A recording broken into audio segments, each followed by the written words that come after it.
Hello student, last video में हम लोगों ने इंटीग्रेशन के बेसिक्स कंसेप्ट को आपको बताया था कि कैसे हम लोग किसी भी फंक्शन को इंटीग्रेट करते हैं। ओके, बेसिक्स बताया था, जिसमें कुछ हमने फार्मूला बताया था और उन पर बेस्ड कुछ क्वेश्चंस बताया था। ओके, तो बच्चों आज के इस वीडियो क्लासेस में भी हम लोग इंटीग्रेशंस के और भी बेसिक्स कंसेप्ट को सीखेंगे। ओके, तो चलिए हम इसे स्टार्ट करते हैं। तो सबसे पहले तो बोर्ड पर हम मैथमेटिक्स लिख लें।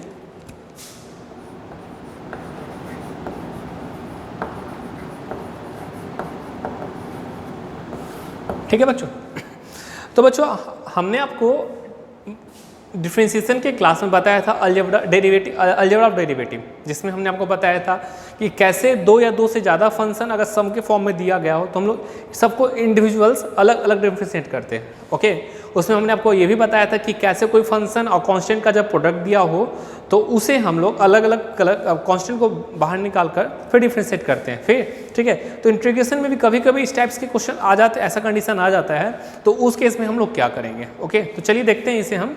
जैसे डेरिवेटिव में हमने आपको बताया था कि D constant into function of F x को डिफरेंशिएट करना है, तो हम लोग क्या करते थे बच्चों, हम लोग करते थे कांस्टेंट को बाहर लेते थे और एफ एक्स को डिफरेंशिएट करते थे। ओके, और इस प्रकार में जो फंक्शन का डेरिवेटिव होता था एफ डैश एक्स वो मिल जाता था, तो हमारा जो सी एफ एक्स का डेरिवेटिव क्या आ जाता था, C F dash X. Okay, I hope आपको अच्छे से पता होगा। और हमने आपको एक ये भी बताया था कि डेरिवेटिव ऑफ अगर मान लेते हैं एफ एक्स प्लस जी एक्स प्लस, ठीक है, ये दिया दो फंक्शन और इस दोनों फंक्शन को आपको डिफरेंशिएट करना होता था एक्स के रिस्पेक्ट में, तो आप क्या करते थे, दोनों को इंडिविजुअल डिफरेंशिएट करते थे। ओके, इस प्रकार डी पहले हम लोग एफ एक्स को डिफरेंशिएट करते थे एक्स के रिस्पेक्ट में प्लस डी फिर जी एक्स को डिफरेंशिएट करते थे एक्स के रिस्पेक्ट में। आई होप आपको ये दोनों कंसेप्ट अच्छे से याद होगा। ओके, तो बच्चों सेम कंसेप्ट हम लोग इंटीग्रेशन के भी केस में अप्लाई करेंगे और वहाँ में कैसे होगा, जैसे देखिए बच्चों कि अगर कोई फंक्शन c है, ओके, और एफ एक्स कोई फंक्शन है और इस फंक्शन को हमें इंटीग्रेट करना है डी एक्स के रिस्पेक्ट में, तो यह जो होगा हमें कांस्टेंट को हम लोग बाहर लेंगे और फिर हम लोग एफ एक्स को इंटीग्रेट करेंगे। ठीक है बच्चों, देखिए आई होप आपको अच्छे से समझ में आ रहा होगा। सेम कंसेप्ट हम लोग इंटीग्रेशन में भी अप्लाई करेंगे कि कांस्टेंट को पहले हम लोग बाहर लिखेंगे और फिर एफ एक्स को इंटीग्रेट कर देंगे डी एक्स के रिस्पेक्ट में। उसी तरह आगे देखिए कि अगर दो कंटिन्यूअस दो फंक्शन दे दें जी एक्स प्लस एफ एक्स, इस दोनों फंक्शन को हमें एक्स के रिस्पेक्ट में डिफरेंशिएट इंटीग्रेट करना है। ठीक है, तो इंटीग्रेशन भी केस में हम लोग क्या करेंगे, दोनों फंक्शन को अलग अलग पहले इंटीग्रेट करेंगे फिर ऐड कर लेंगे।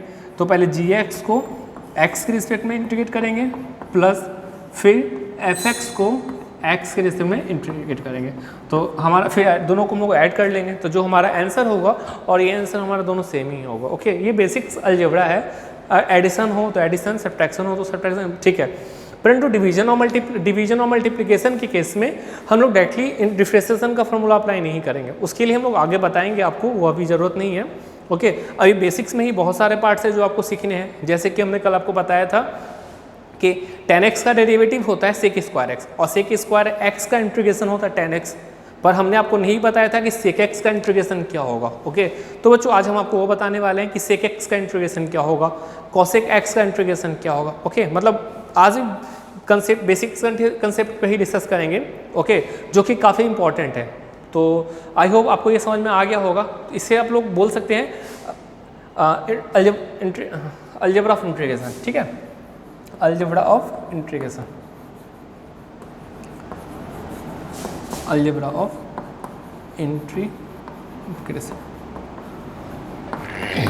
ठीक है बच्चों, तो प्लीज़ वीडियो को पॉज करके इसे अपने कॉपी में राइट डाउन कर लीजिए, फिर हम लोग डिस्कस करेंगे कि इसे कैसे सॉल्व किया जा सकता है। ओके, तो please pause the video and try to and write this in your notebook.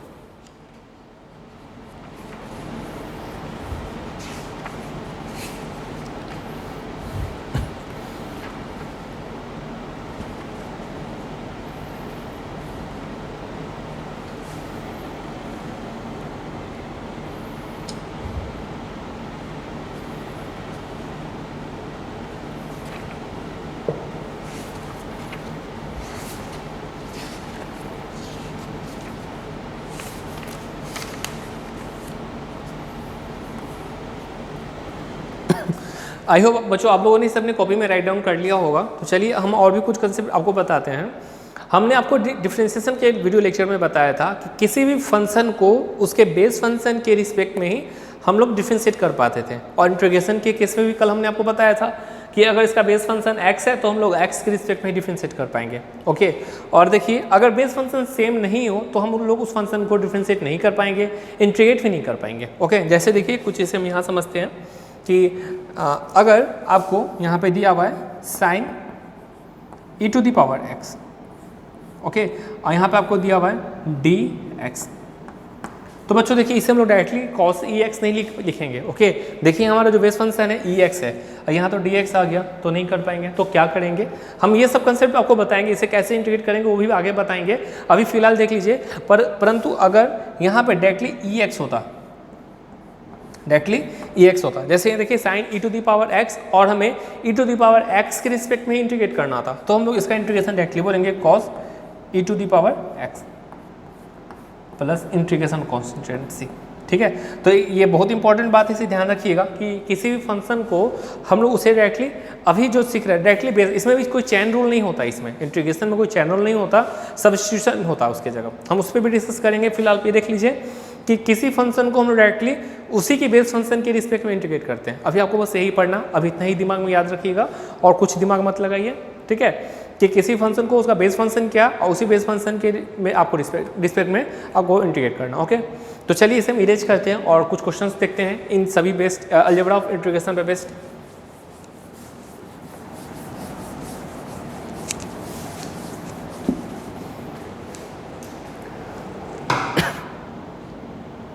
जैसे बच्चों देखिए क्वेश्चन आपको कुछ इस प्रकार है, क्वेश्चन आपका है x⁻³ x² 2yx + 5। अब टोटल फंक्शन जो टोटल है इसे आपको x के रिस्पेक्ट में डिफरेंशिएट करना। ओके, तो प्लीज़ वीडियो को पॉज करके आप इसे सॉल्व करने की कोशिश करिए। और हाँ बच्चों, हिंट्स के लिए हम आपको थोड़ा हिंट्स भी कर दें। कल हमने आपको बताया था x⁻n का इंटीग्रेशन क्या होता है। ओके, और आज हमने आपको अलजेब्रा ऑफ इंटीग्रेशन बताया कि बहुत सारे फंक्शन अगर हो सबको अलग अलग करके इंटीग्रेट करते हैं। ओके, तो इन दोनों कंसेप्ट को अप्लाई करके सॉल्व करने की कोशिश करिए, फिर हम लोग डिस्कस करेंगे कि इसे कैसे सॉल्व किया जा सकता है। ओके, तो please pause the video and try to solve this question.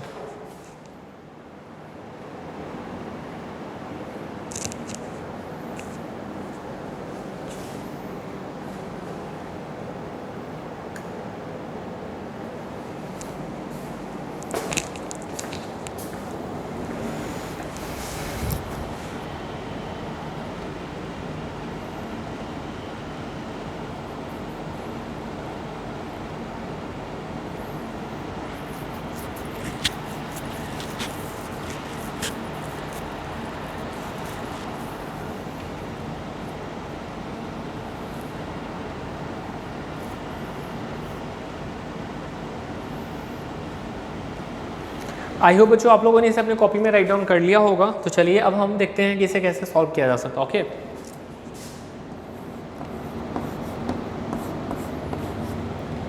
तो वो बच्चों हमने आपको बताया था कि हम लोग क्या करते हैं ना कि इसे अलग अलग करते हैं। ओके, तो क्या हो जाएगा, पहले आपका हो जाएगा x⁻³ dx plus x² dx plus, देखिए बच्चों यहाँ 2 हमारा कांस्टेंट है, 2 तो बाहर निकाल देते हैं, क्या हो जाएगा 1/x dx। क्लियर है, और यहाँ क्या हो जाएगा बच्चों 5 बाहर करेंगे और 1 dx हो जाएगा। देखिए 1 dx का मतलब यहाँ x⁻0 है, क्योंकि किसी समथिंग टू द पावर 0 = 1 होता है, तो x⁻ क्या हो जाएगा, वो 0 की तरफ बिहेव करेगा। ओके, अब यहाँ पे लिखेंगे as we know integration of x⁻n क्या होता है बच्चों, x के रिस्पेक्ट में अगर इसे डायरेक्टली इंटीग्रेट करें तो हमारा होता है x⁻n + 1 upon n+1 plus integration constant c।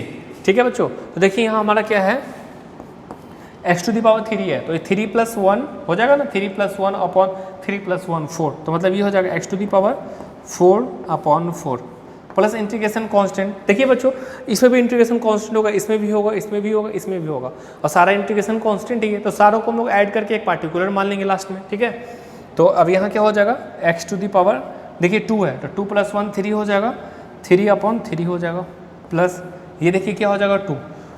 और कल हमने आपको बताया था कि 1/x का इंटीग्रेशन क्या होता है, log x + c, बताया था हमने आपको। तो बच्चों इसी तरह देखिए 1/x का इंटीग्रेशन क्या हो जाएगा, log x होगा, 2 तो बाहर ही है तो क्या हो जाएगा 2 log x + c, constant term भी होगा तो कांस्टेंट टर्म को हम लोग लास्ट में ही लिखेंगे।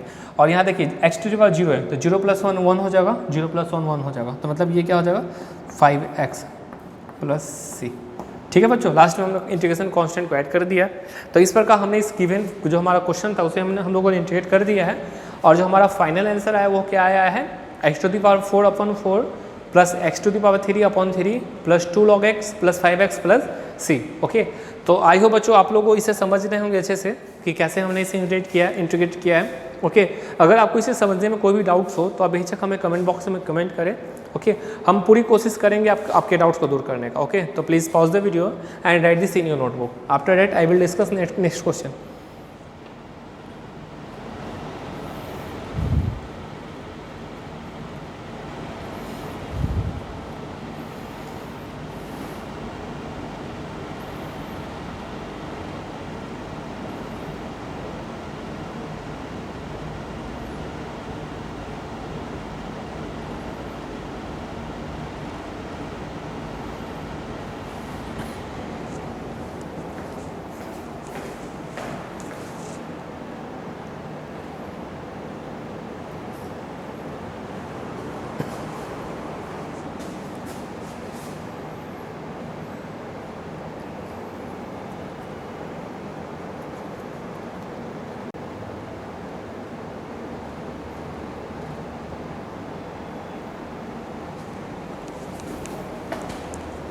आई होप आप लोगों ने इसे अपने कॉपी में अपने राइट डाउन कर लिया होगा। तो चलिए बच्चों अब हम नेक्स्ट क्वेश्चन की ओर मूव करते हैं।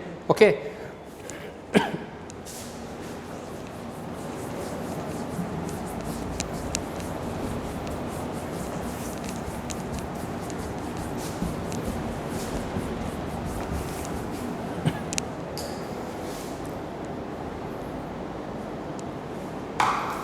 बच्चों तो जो हमारा नेक्स्ट क्वेश्चन है वह कुछ इस प्रकार है, आपको इंटीग्रेट करना है √x + 1/√x का होल स्क्वायर। ठीक है, तो प्लीज़ वीडियो को पॉज करके आप इसे अपने कॉपी में राइट डाउन कर लीजिए। ओके, फिर हम लोग डिस्कस करेंगे, इसे सॉल्व करने की आप कोशिश करिए।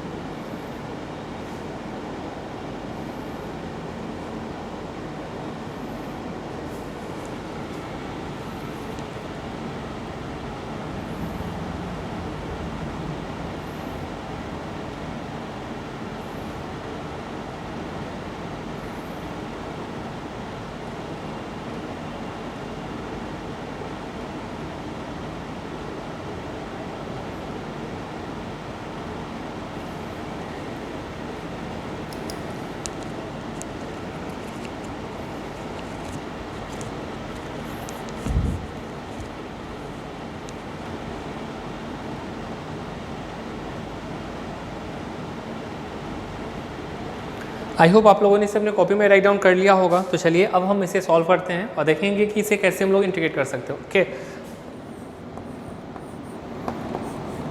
ओके बच्चों, तो देखिए हमें क्या दिया गया हुआ √x + 1/√x का होल स्क्वायर। ओके, तो बच्चों हम लोग जानते हैं कि a + b का होल स्क्वायर क्या होता है, a + b का होल स्क्वायर क्या होता है, a² + b² + 2ab। ठीक है, ये होता है। तो सेम फार्मूला को हम लोग यहाँ पे पहले अप्लाई करेंगे। तो देखिए हम आपका क्या हो जाएगा, √x का स्क्वायर तो x हो जाएगा, यहाँ पे आपको 1/x हो जाएगा +2 हो जाएगा। ओके, 2 × √x × 1/√x, √x से √x कैंसिल आउट हो जाएगा, आपको सिर्फ 2 बचेगा। बच्चों आई होप आपको पूरा अच्छे से क्लियर होगा। ठीक है, अब हम लोग यहाँ पे इंटीग्रेशन फार्मूला अप्लाई करेंगे। तो ये क्या हो जाएगा, x dx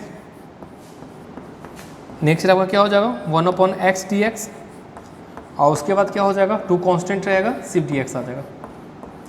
यहाँ पे कुछ नहीं है, मतलब x टू दी पावर 0 है। ओके, इसे आप समझिएगा। यहाँ पर क्या हो जाएगा x²/2, यहाँ बच्चों को क्या हो जाएगा 1/x का इंटीग्रेशन हमने आपको जस्ट बताया था, ये होता है log x, ठीक है। और ये आपका हो जाएगा 2x, ठीक है, क्योंकि यहाँ पर x टू दी 0 है, 0 + 1 फार्मूला जो होता है आपको अप्लाई करिएगा। x to the power n का इंटीग्रेशन क्या होता है, ये होता है x to the power n+1 upon n+1 + c, ठीक है। और हाँ, ये n का वैल्यू -1 नहीं होना चाहिए बस। तो यहाँ पे तो 0 है, 0 तो चलेगा, तो 0 + 1, देखिए 0 + 1 0 होगा, और 0 + 1 1 होगा, तो x टू दी पावर 1 है, और 0 + 1 1 होगा, और डिनोमिनेटर में 1 लिखे ना लिखे बराबर ही होता है, ठीक है। और प्लस हमारा इंटीग्रेशन कांस्टेंट c हो जाएगा। ओके, और बच्चों एक बात और ध्यान दीजिएगा, ये जो x है, लॉग के बाद का जो अंदर का जो टर्म होता है वो हमेशा पॉजिटिव होना चाहिए, मतलब x का मतलब कुछ भी लीजिए तो आप यहाँ मॉड लगा दीजिएगा। ओके, तो बच्चों आई होप आपको समझ में आ गया होगा कि कैसे हमने √x + 1/√x का होल स्क्वायर को हमने इंटीग्रेट कर लिया है x के रिस्पेक्ट में। ओके, और जो हमारा फाइनल आंसर है वो क्या है हमारा x²/2 + log x + 2x + c, ठीक है। और हाँ, ये x अब मॉड में है, ये ध्यान दीजिएगा, ठीक है। तो प्लीज़ वीडियो को पॉज करके अब इसे अपने कॉपी में राइट डाउन कर लीजिए, फिर हम लोग इसके बाद नेक्स्ट क्वेश्चन को डिस्कस करेंगे।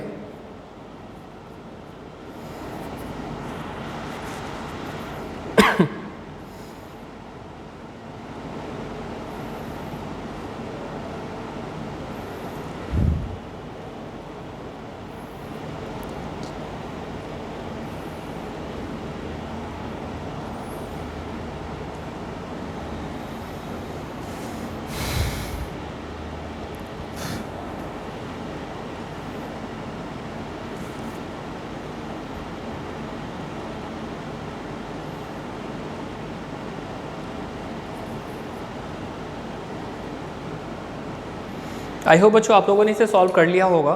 तो चलिए अब हम नेक्स्ट क्वेश्चन की ओर मूव करते हैं। ओके बच्चों, तो देखिए कभी आपको क्वेश्चंस जो है डायरेक्टली, कभी कभी ऐसा भी होता है कि डायरेक्टली आप क्वेश्चन पे इंटीग्रेशन अप्लाई नहीं कर सकते।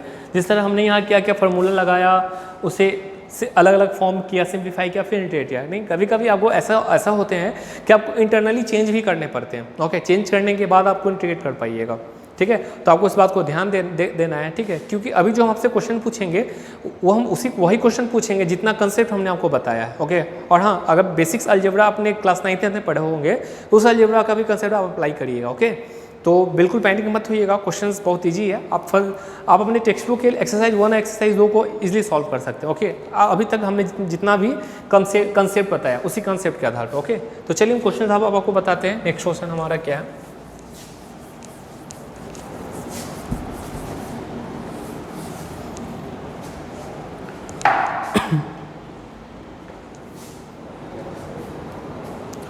बच्चों हमारा जो क्वेश्चन है कुछ इस प्रकार है, 2x to the power 4 + 7x³ + 6x² + x² + x, ठीक है, + x² + 2x, सॉरी। ओके बच्चों, आपको ये क्वेश्चन है और आपको इसे x के रिस्पेक्ट में इंटीग्रेट करना है। ओके, तो प्लीज़ वीडियो को पॉज करके आप इसे सॉल्व करने की कोशिश करिए, फिर हम लोग डिस्कस करेंगे कि इसे कैसे सॉल्व किया जा सकता है। ओके, तो please pause the video and just try to solve this question.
I hope बच्चों आप लोगों ने इसे सॉल्व कर लिया होगा। तो चलिए अब हम इसके सॉल्यूशंस को डिस्कस करते हैं। ओके, तो बच्चों इस क्वेश्चन को सॉल्व करने से पहले हमने आपको बताया था क्वेश्चन देने से पहले कि हम लोग डायरेक्टली इंटीग्रेशन यहाँ पे नहीं कर सकते। देखिए क्योंकि न्यूमरेटर है डिनोमिनेटर है, और हमने आपको बताया था कि डिफ्रेंसिएशन की तरह यहाँ u/v का कोई फार्मूला अप्लाई नहीं करते डायरेक्टली।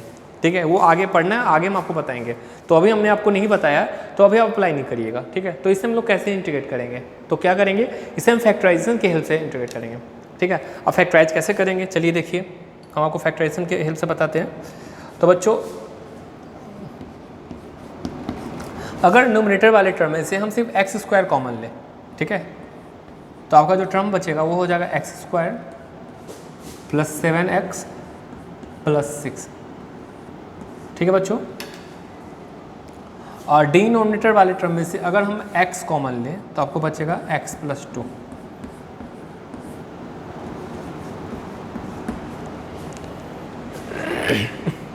ठीक है बच्चों, आई होप आपको समझ में आ रहा होगा 276। अब आप इस टर्म को देखिए,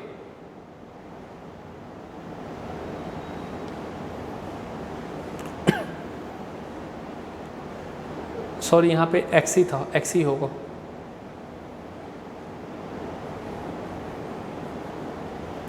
यहाँ पे आपका x 7 2x नहीं होता, सिर्फ x ही होता, तो यहाँ पे आपका 1 हो जाएगा। ठीक है, अब इस टर्म को आप फैक्टराइज करिए, ये x से तो एक x कैंसिल हो जाएगा, तो यहाँ से आपका x बचेगा, और इसे आप फैक्टराइज करके लिख सकते हैं x + 6 x + 1 अपॉन x तो कैंसिल आउट हो गया था, ये बचा आपका x + 1 dx। ठीक है बच्चों, अभी इस x + 1 से ये x + 1 कैंसिल आउट आपका हो जाएगा। ठीक है, तो आपका क्या बचा, x + 6 को x से मल्टीप्लाई करिएगा तो ये आपका हो जाएगा x² + 6x।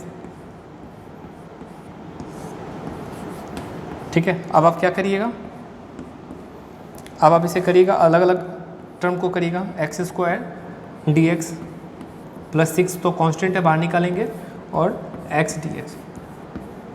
ठीक है बच्चों, अब x² का जो इंटीग्रेशन है वो आपका क्या हो जाएगा, x² का इंटीग्रेशन हो जाएगा x³ + 6x का इंटीग्रेशन, 6 तो बाहर ही रहेगा, x का इंटीग्रेशन हो जाएगा x² / 2 + c इंटीग्रेशन कांस्टेंट। ये 2 से 3 बार में कैंसिल आउट हो जाएगा, तो आपका जो फार्मूला और जो फाइनल आंसर होगा वो क्या आ जाएगा, x³ + 3x² + integration constant c। तो इस प्रकार हमने गिवन क्वेश्चन को इंटीग्रेट कर लिया है, और हमारा जो फाइनल आंसर है वो क्या है, x³ + 3x² + c integration constant c। और आई होप बच्चों आपको इस समझ में आ रहा होगा कि कैसे हमने इसे इंटीग्रेट किया। ओके, तो हम एक बार फिर से रिपीट कर दें, पहले हमने क्या किया बच्चों, देखिए जो हमारा x² है क्लियरली है कि हमें इसमें से कुछ ना कुछ टर्म्स को कैंसिल आउट करना पड़ेगा, या तो डायरेक्टली से फैक्टराइज कर लीजिए। ठीक है, तो आपको x² + x का एक फैक्टर आ जाएगा, या फिर इसे और सिंप्लीफाई कर लेते हैं x² करके, इसे क्वाड्रेटिक टर्म में बना के और फिर फैक्टराइज करते हैं, तो हमारा ये फैक्टर्स आ जाएगा। ओके, और डिनोमिनेटर में भी अगर x कॉमन लें तो x + 1 होगा, और उसके बाद सारा टर्म कैंसिल आउट होके, देखिए यहाँ पे हमने इस x से ये x दो x² में से एक x को कैंसिल आउट कर दिया, इसीलिए हमने यहाँ पे x लिखा है। ठीक है, और उसके बाद फैक्टराइज करके यहाँ पे लिखा x + 1 को x + 1 से कैंसिल आउट कर दिया, तो हमें क्या बचेगा, सिर्फ x और x + 6 बचा। इसे हमने मल्टीप्लाई किया, बाद में अलग अलग करके फिर इसे इंटीग्रेट करके हमारा ये आंसर कुछ इस प्रकार आ गया। ओके, तो बच्चों आई होप आपको समझ में आ रहा होगा कि कैसे हमने गिवन फंक्शन, जो हमारा गिवन क्वेश्चन था, इसे हमने इंटीग्रेट कर लिया और हमें फाइनल आंसर भी आ गया। ओके, तो आई होप आपको समझ में अच्छे से आ रहा होगा। तो प्लीज़ वीडियो को पॉज करके आप इसे अपने कॉपी में राइट डाउन कर लीजिए, फिर हम लोग इसके बाद नेक्स्ट क्वेश्चन को डिस्कस करेंगे।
आई होप बच्चों आप लोगों ने इसे अपने कॉपी में राइट डाउन कर लिया होगा। तो चलिए अब हम नेक्स्ट क्वेश्चन की ओर मूव करते हैं। ओके, इसे हम इरेज करते हैं पहले।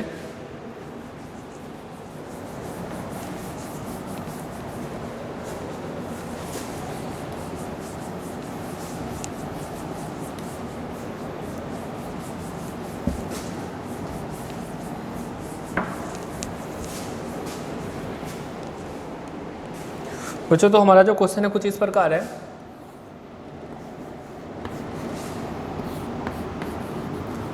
tan x plus cot x का होल स्क्वायर dx। ओके, तो प्लीज़ वीडियो को पॉज करके अब इसे सॉल्व करने की कोशिश करिए, फिर हम लोग डिस्कस करेंगे कि इसे कैसे सॉल्व किया जा सकता है। ओके, तो please pause the video and try to solve this question, this one.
I hope बच्चों आप लोगों ने इसे सॉल्व कर लिया होगा। तो चलिए अब हम इसे सॉल्व करके देखते हैं कि इसे कैसे सॉल्व किया जा सकता है।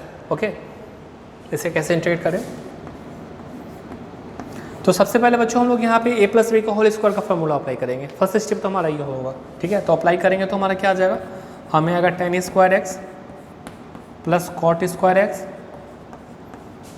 ठीक है, plus 2 tan x into cot X, 2 tan x into cot X D. ठीक है बच्चों। आप बच्चों देखिए, हमने आपको tan स्क्वायर एक्स का कोई डिफरेंस इंटीग्रेशन नहीं बताया था। ओके, हमने आपको बताया था कि tan x का डेरिवेटिव sec स्क्वायर एक्स होता है, तो sec स्क्वायर एक्स का इंटीग्रेशन tan x हो जाएगा, परंतु हमें तो यहाँ क्या मिल रहा है, tan x आ रहा है, tan स्क्वायर एक्स आ रहा है। ओके, उसी तरह cot स्क्वायर एक्स और cot स्क्वायर एक्स के केस का भी हमने कोई इंटीग्रेशन नहीं बताया था। हमने बताया था कि cot x का डेरिवेटिव cosec स्क्वायर एक्स होता है, माइनस cosec स्क्वायर एक्स, तो माइनस cosec स्क्वायर एक्स का इंटीग्रेशन हो जाएगा cot x। ठीक है, तो यहाँ तो हमें कुछ डिफरेंट ही टर्म मिल रहा है, तो हम लोग क्या करेंगे ना, हम लोग इसे सेक के टर्म में कन्वर्ट कर देंगे। तो इसे सेक के टर्म में कन्वर्ट करेंगे तो क्या आ जाएगा, सेक स्क्वायर एक्स माइनस 1। ठीक है बच्चों, इसे हम लोग किस में चेंज कर सकते हैं, कॉसेक स्क्वायर एक्स माइनस 1। ठीक है बच्चों, और देखिए tan x into cot X, ये तो 1 होता है, तो ये हो जाएगा +2 के बराबर। आई होप बच्चों आपको अच्छे से समझ में आ रहा होगा, क्योंकि sec square X minus 1 equal to होता है tan स्क्वायर एक्स, और cosec square X minus 1 equal to होता है कॉट स्क्वायर एक्स, और tan x into cot X तो 1 हो जाता है, तो 2 इंटू 1 2a हो जाएगा। ओके, अब देखिए बच्चों, सेक स्क्वायर एक्स का इंटीग्रेशन, अब इसे हम लोग क्या करेंगे, अलग अलग करेंगे। तो ये आपका बच्चों क्या हो जाएगा, sec square X D X. ठीक है, और हाँ देखिए, अभी इसमें कुछ टर्म को आप कैंसिल आउट कर सकते हैं, -1 -2 +2 कैंसिल आउट हो जाएगा। ठीक है, तो बच्चों ये टर्म को आप हटा दें, D x plus cosec square X D X. ठीक है बच्चों, अब सेक स्क्वायर एक्स का इंटीग्रेशन आपका क्या होता है, tan x होता है। ठीक है, और कॉसेक स्क्वायर एक्स का इंटीग्रेशन क्या होगा, माइनस कॉट एक्स होगा। तो इस प्रकार प्लस इंटीग्रेशन कॉन्स्टेंट से। ठीक है, तो इस प्रकार हमने गिवन जो हमारा इंटीग्रेशन था tan x plus cot X का होल स्क्वायर का हमने इंटीग्रेट कर लिया, और हमारा जो आंसर है वो क्या आया है tan x minus cot X plus c। और आई होप बच्चों आपको समझ में आ रहा होगा कि कैसे हमने इस गिवन जो हमारा क्वेश्चन था उसे हमने इंटीग्रेट किया है। ठीक है, तो अगर आपको इस क्वेश्चन से, ठीक है, या फिर अब तक हमने जितने भी क्वेश्चन बनाए हैं उस क्वेश्चन को समझने में कोई भी डाउट हो तो आप बेशक हमें कमेंट बॉक्स में कमेंट करें। ओके, हम पूरी कोशिश करेंगे आपके डाउट्स को दूर करने का। ओके, तो please pause the video and write this in your notebook.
I hope बच्चों आप लोगों ने इसे अपने कॉपी में राइट डाउन कर लिया होगा। तो चलिए अब हम नेक्स्ट क्वेश्चन की ओर मूव करते हैं।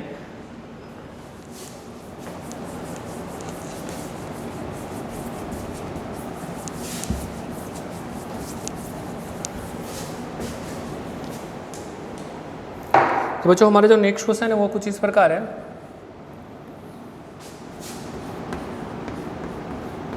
cot x cosec x minus cot x, okay, cot x upon cosec x minus cot x dx, okay. तो प्लीज़ वीडियो को पॉज करके आप इसे सॉल्व करने की कोशिश करिए, फिर हम लोग डिस्कस करेंगे कि इसे कैसे सॉल्व किया जा सकता है, ओके। तो please pause the video and try to solve this.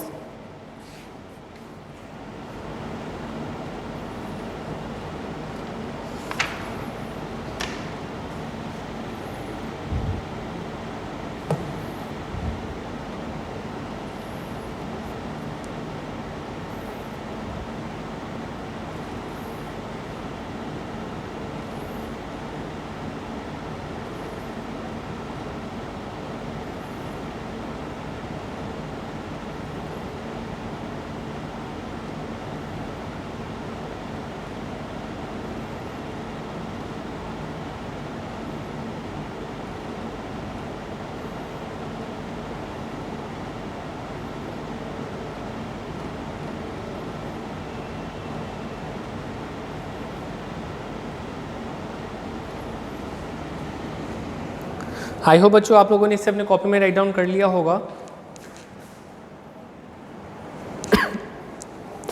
तो चलिए अब हम इसे डिस्कस करते हैं कि इसे कैसे सॉल्व किया जा सकता है, ओके। तो देखिए बच्चों, हमें दिया गया हुआ है cot x upon cosec square है cosec x minus cot x, okay. और जैसा कि हम लोग जानते हैं कि cosec square x minus cot square x equal to 1 होता है, ओके। तो हम करते हैं ना, इस टर्म को रेशनलाइज कर देते हैं, ओके। क्या कर देते हैं, रेशनलाइज कर देते हैं। तो ये क्या आ जाएगा, cot x cosec x minus cot x into cosec x plus cot x cosec x plus cot x, ठीक है बच्चों। अब क्या करेंगे, इस सारे टर्म को मतलब ऊपर वाला टर्म तो सारे में मल्टीप्लाई हो जाएगा, नीचे वाला क्या हो जाएगा, a प्लस बी और a माइनस बी का यहाँ पर अप्लाई होगा डिनोमिनेटर में। तो यह टर्म जो है आपका कुछ इस प्रकार हो जाएगा। न्यूमिनेटर में तो आपके टर्म हो जाएंगे cot x into cosec x, cot x into cosec x, और cot x into cot x हो जाएगा cot स्क्वायर x, और डिनोमिनेटर के केस में आपका हो जाएगा cosec square x minus cot square x, okay बच्चों। आप अगर आप लोगों ने पढ़ा होगा a plus B into A minus B जो होता है A square minus B square के बराबर होता है, ओके। और ट्रिग्नोमेट्री के फार्मूला में आप लोगों ने पढ़ा होगा कि cosec square x minus cot square x 1 होता है। तो यहाँ पे 1 पुट करेंगे तो आपका जो टर्म है वो क्या हो जाएगा, सिर्फ आ जाएगा cot x into cosec x plus cot square x, ठीक है। यहाँ तक तो क्लियर है। अब बच्चों देखिए, cot x into cosec x का इंटीग्रेशन तो हमने आपको डायरेक्टली बताया था, ओके। क्या होता है ये आपका माइनस cosec x हो जाएगा, परंतु cot स्क्वायर x का इंटीग्रेशन तो हमने आपको नहीं बताया। तो अभी जस्ट हमने आपको प्रीवियस क्वेश्चन में बताया था कि इसे हम लोग क्या करेंगे, cosec के टर्म में लिखेंगे और फिर cosec के टर्म के बाद उसे डायरेक्टली इंटीग्रेट कर लेंगे, ओके। तो चलिए इस टर्म को हम लोग उधर समझते हैं। तो इससे पहले हम अलग अलग करना, पहले तो हम एक लिख लेते हैं cot x into cosec x plus cosec square x minus 1 dx हो जाएगा, ओके। तो cot x into cosec x आपका क्या हो जाएगा बच्चों, माइनस cosec x हो जाएगा, ठीक है। और cosec स्क्वायर x का इंटीग्रेशन क्या होता है, माइनस cot x होता है, और माइनस x का इंटीग्रेशन माइनस 1 का इंटीग्रेशन तो माइनस x हो जाएगा plus integration constant c, okay. तो इस प्रकार हमने यहाँ क्या क्या अलग अलग नहीं लिखा है, एक स्टेप को शॉर्ट कर दिया, तो इसे आप जरूर कर लीजिएगा, ओके। तो आई होप आपको समझ में आ ही रहा होगा कि कैसे cot x into cosec x का जो इंटीग्रेशन होता है वो आपका माइनस cosec x होता है, cosec स्क्वायर x का माइनस cot x होता है, और माइनस 1 का इंटीग्रेशन माइनस x होगा, ओके। तो आई होप आपको अच्छे से समझ में आ रहा होगा कि कैसे हमने इसे इंटीग्रेट कर लिया, ओके। तो प्लीज़ वीडियो को पॉज करके आप इसे अपने कॉपी में राइट डाउन कर लीजिए, फिर हम लोग नेक्स्ट क्वेश्चन की ओर डिस्कस करेंगे।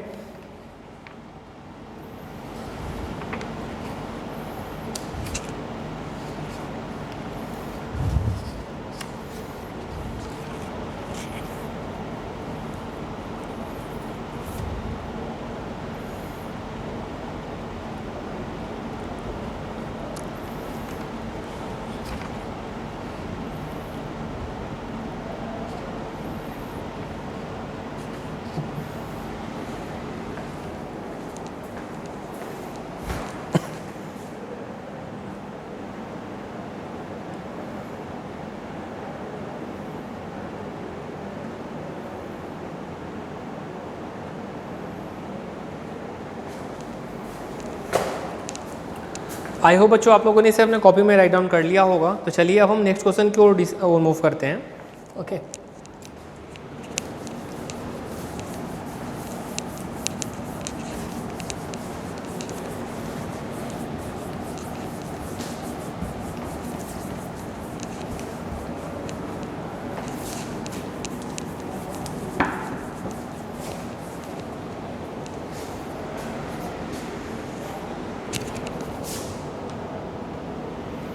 तो बच्चों हमारा जो क्वेश्चन है कुछ इस प्रकार है, आपको इंटीग्रेट करना है 1 माइनस कॉस एक्स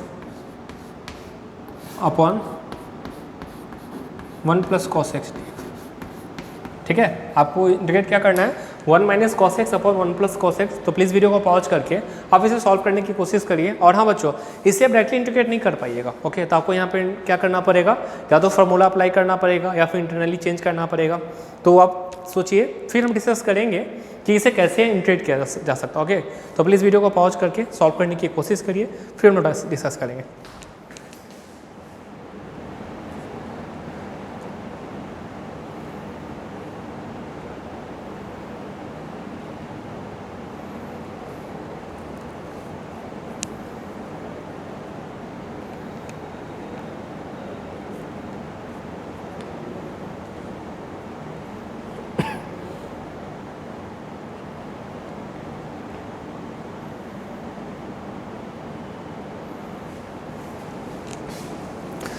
तो आई होप बच्चों आप लोगों ने इसे अपने कॉपी में बना लिया, राइट डाउन कर लिया होगा, इसके सॉल्यूशन भी बना लिए होंगे। तो चलिए अब हम इसे सॉल्यूशन को डिस्कस करते हैं।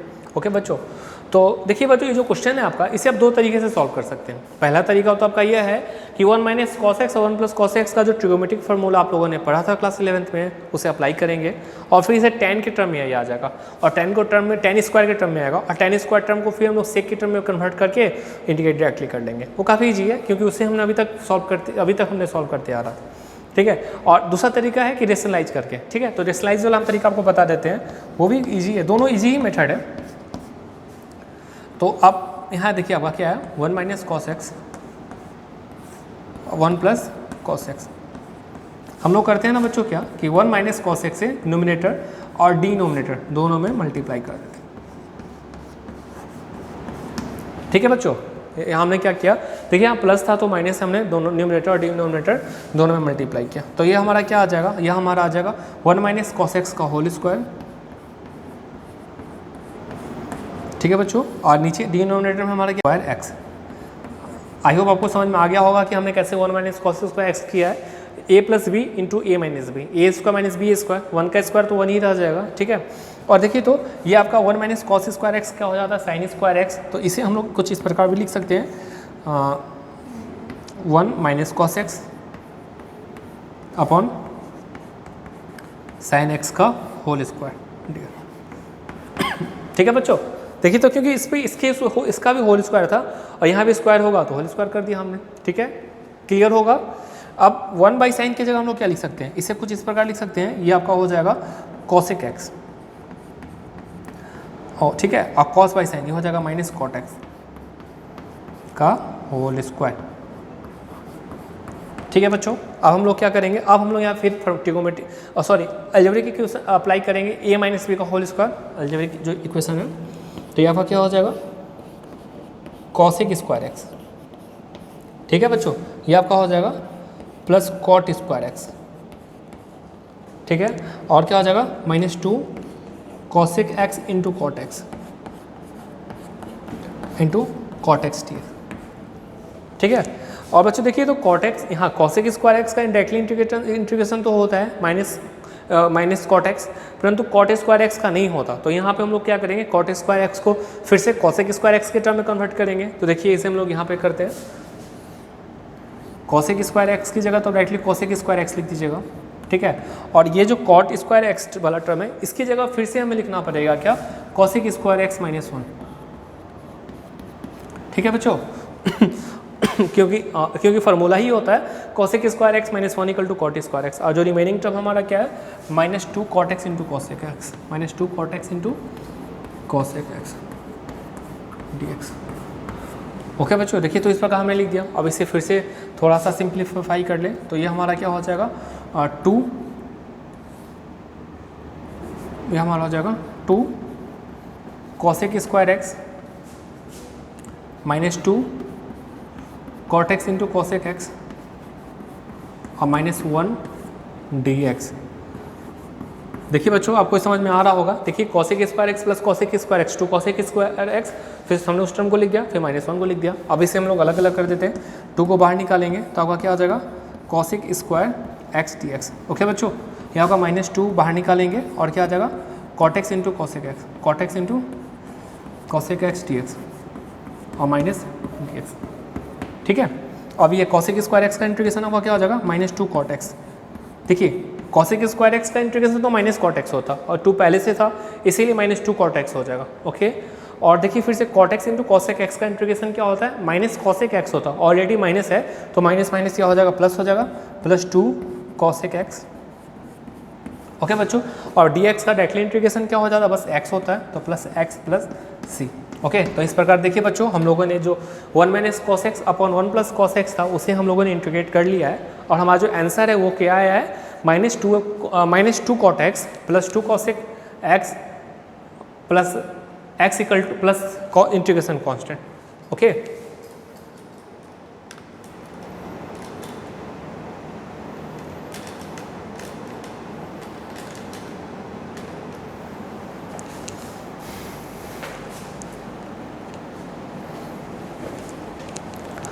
तो प्लीज़ वीडियो को पॉज करके आप इसे अपने कॉपी में पहले राइट डाउन कर लीजिए, फिर से हम इसे डिस्कस करेंगे एक बार और आपका पूरा सारा डाउट्स भी क्लियर हो जाएगा, ओके। तो please pause the video and write this in your notebook.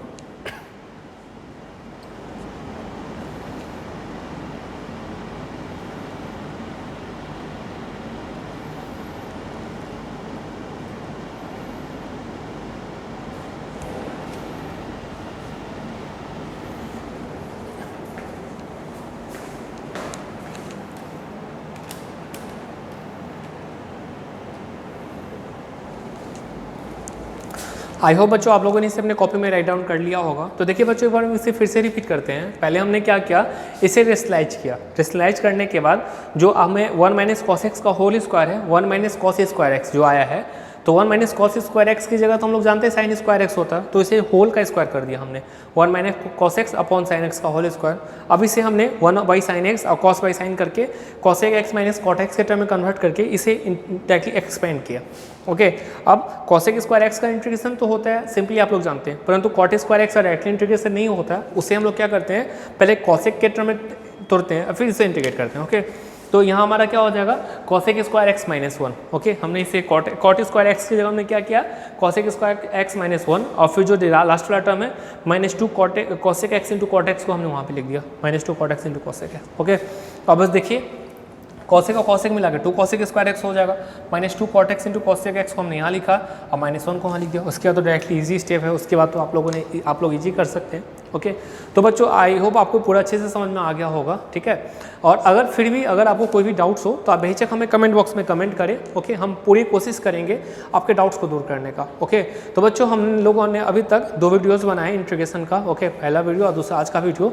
आज का दोनों वीडियो इसके बेसिक्स कंसेप्ट से, मतलब इसी कंसेप्ट के आधार पे हम लोग और आगे इंटीग्रेशन के मेथड्स को सीखेंगे, ओके। इंटीग्रेशन में बहुत सारे मेथड्स होते हैं, जो इंपॉर्टेंट मेथड्स हैं हम लोग उसको डिस्कस करेंगे अभी, जो कि अभी क्लास 12 के सिलेबस का होगा, ओके। तो अभी नेक्स्ट क्लास में हम लोग डिस्कस करेंगे इंटीग्रेशन के मेथड्स को, सब्स्टिट्यूशन मेथड, ठीक है। उसके अलावा और भी बाई पार्ट्स आएगा, एक्सेट्रा एक्सेट्रा, बहुत सारे होते हैं। तो जो इंपॉर्टेंट है, जो आपके क्लास 12 के सिलेबस में है, वो हम सारे डिस्कस करेंगे। और आई होप आपको आज का वीडियो पूरे अच्छे से समझ में आया होगा, ठीक है। तो कोई भी डाउट हो आप बेहिचक कमेंट बॉक्स में कमेंट करें, ओके। तो आज की इस वीडियो में इतना ही, थैंक यू।